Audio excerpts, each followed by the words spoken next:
안녕하세요. 찰떡스포츠입니다. 적중하신 가족방분들 모두 축하드립니다. 저희 가족방에서 모든 경기, 언오버 및 핸디캡, 최종 조합 공유해드리고 있습니다. 적중률 높은 가족방 입장은 고정 댓글에 있는 링크로 문의해 주시기 바랍니다. 1월 10일 새벽 해외 축구 7경기 분석 시작하겠습니다. 먼저 말리 대 세네갈 경기 알아보겠습니다. 말리는 대회 내내 안정적인 수비 라인을 유지하며 실점을 억제하는 데 초점을 맞춰왔다. 하지만 공격 전환 시 중원 탈압박이 원활하지 않아 전반까지 볼을 운반하는 과정에서 어려움을 겪는 장면이 많았다. 측면 전개 이후 결정력 부족도 반복적으로 노출됐고, 이번 경기에서는 수비와 중원 핵심 자원의 이탈로 밸런스 유지가 더욱 어려워진 상황이다. 비수마와 디행이 중원에서 넓은 범위를 커버해야 하지만 라사나 쿨리발리의 공백은 세컨볼과 전환 속도에 직접적인 영향을 줄 가능성이 크다. 세네갈은 조별리그부터 16강까지 가장 안정된 경기력을 보여주고 있다. 공격진의 개인 능력과 중원의 장악력이 동시에 살아있고, 수비에서는 큰 흔들림 없이 경기를 관리한다. 경기 후반에도 압박 강도를 유지하며 상대 체력 저하를 놓치지 않고 득점으로 연결하는 구조가 완성돼 있다. 말리는 수비 위주의 운영으로 경기 초반을 버티려 할 가능성이 크다. 하지만 세네갈의 압박과 전개 속도를 90분 내내 감당하기는 쉽지 않아 보인다.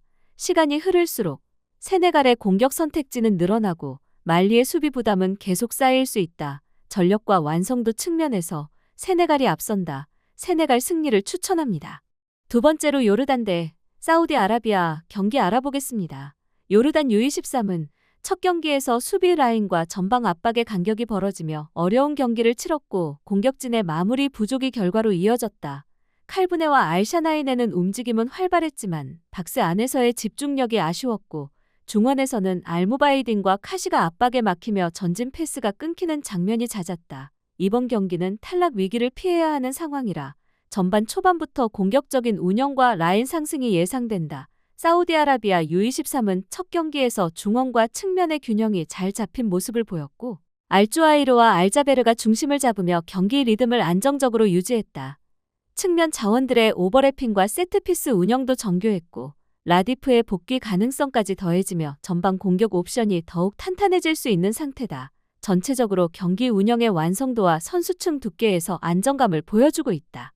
요르단 U23은 초반 강한 압박으로 분위기를 바꾸려 하겠지만 짧은 로테이션으로 인해 후반 체력 저하가 변수다. 사우디아라비아 U23은 중원에서 템포를 조절하며 실수를 기다리는 운영이 가능하다. 경기 흐름이 길어질수록 안정감 차이가 드러날 가능성이 크다. 사우디아라비아 U23 승리를 추천합니다. 세 번째로 카메룬 대 모로코 경기 알아보겠습니다. 카메룬은 전통적인 강호답게 토너먼트에서 저력을 보여주고 있으나 이번 대회에서는 매 경기 실점을 허용하며 수비 불안이 반복되고 있다. 코파네의 득점력과 은베우모의 연계는 분명 위협적이지만 중원의 부상 공백으로 인해 압박 대응과 볼 소유 과정이 매끄럽지 않다. 특히 후반으로 갈수록 수비 라인 간격이 벌어지는 장면이 잦다. 모로코는 조별리그부터 단단한 수비와 안정적인 경기 운영으로 강한 인상을 남겼고, 디아스와 엘 카하비를 활용한 공격 전개도 효율적이다. 우나이와 사이스의 이탈 변수가 있지만 대체 자원들의 기동력과 전술 이해도는 여전히 높은 수준이다. 전체적인 경기 완성도는 모로코 쪽이 앞선다. 카메룬은 강한 피지컬과 세트피스를 앞세워 승부를 걸겠지만 수비 전환 속도에서 불안 요소가 있다. 모로코는 점유율을 바탕으로 경기 흐름을 끌고 가며 실수를 최소화하는 운영을 이어갈 가능성이 높다. 단판 승부 특성상 한 골 싸움으로 흘러갈 가능성이 크고, 이런 흐름에서는 조직력이 앞서는 팀이 유리하다. 모로코 승리를 추천합니다. 네 번째로 네이메언 대 위트레흐트 경기 알아보겠습니다. 네이메언은 리그 재개 이후 홈 경기에서 다시 한번 공격적인 운영을 시도할 가능성이 높다. 린센과 우아이사의 이탈로 세트피스와 이선 침투의 날카로움은 줄었지만 오가와를 중심으로 한 직선적인 공격과 측면 활용은 여전히 위협적이다. 사노와 오날의 활동량은 상대 수비 라인을 흔드는 역할을 할 수 있고, 홈 연승 흐름에서 보여준 득점 생산력도 무시하기 어렵다. 위트레흐트는 시즌 내내 원정에서 실점이 많았고, 이번 경기에서는 알레와 민까지 빠지며 전방 압박과 마무리 모두 약화됐다. 후방에서도 로테이션 자원이 부족해지며 수비 집중력 유지가 쉽지 않은 상황이다. 중원에서의 압박은 변수지만 전체적인 전력 균형은 네이메어 쪽으로 기울어 있다.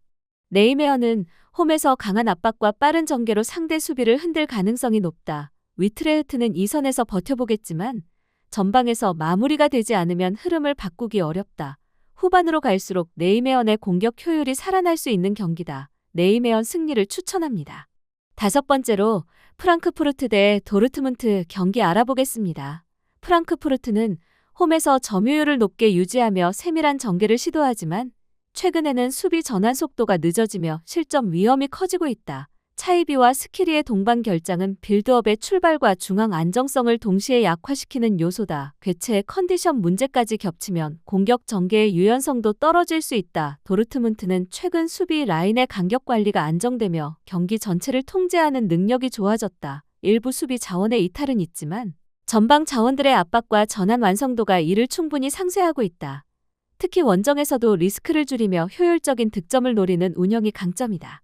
프랑크푸르트는 홈 2점을 살려 초반 흐름을 잡으려 하겠지만 중원 공백이 길어질수록 부담이 커질 수 있다. 도르트문트는 안정적인 수비를 바탕으로 흐름을 가져가며 기회를 기다릴 가능성이 높다. 전력 균형과 경기 운영 면에서는 도르트문트가 한 발 앞서 있다. 도르트문트 승리를 추천합니다.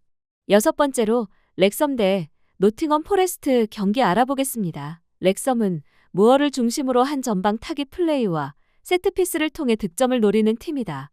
측면 자원들의 왕성한 움직임으로 공격을 시도하지만 수비 전환 시 한 명이 넓은 공간을 커버해야 하는 상황이 자주 발생하며 측면과 중앙 사이 공간이 동시에 열리는 장면이 반복된다. 후반으로 갈수록 체력 부담이 커지면 수비 라인이 박스 안으로 몰리는 패턴도 나타난다. 노팅엄은 측면에서의 연계와 숫자 싸움을 통해 상대 수비를 흔드는 데 능한 팀이다. 허드슨 오도이의 돌파와 컷신, 깁스 화이트의 전진 패스가 유기적으로 연결되고 이고르 제수스는 박스 안에서 마무리 집중도가 높다. 교체 자원 투입 이후에도 같은 패턴을 유지할 수 있어 경기 내내 공격 템포를 떨어뜨리지 않는 점이 강점이다. 노팅엄은 측면에서 우위를 바탕으로 점차 압박 강도를 높일 가능성이 크다. 렉섬은 버티는 시간이 길어질수록 수비 집중력과 체력 소모가 부담으로 작용할 수 있다. 경기 흐름은 노팅엄 쪽으로 기울 가능성이 높다. 노팅엄 포레스트 승리를 추천합니다. 일곱 번째로 헤타페 대 소시에다드 경기 알아보겠습니다.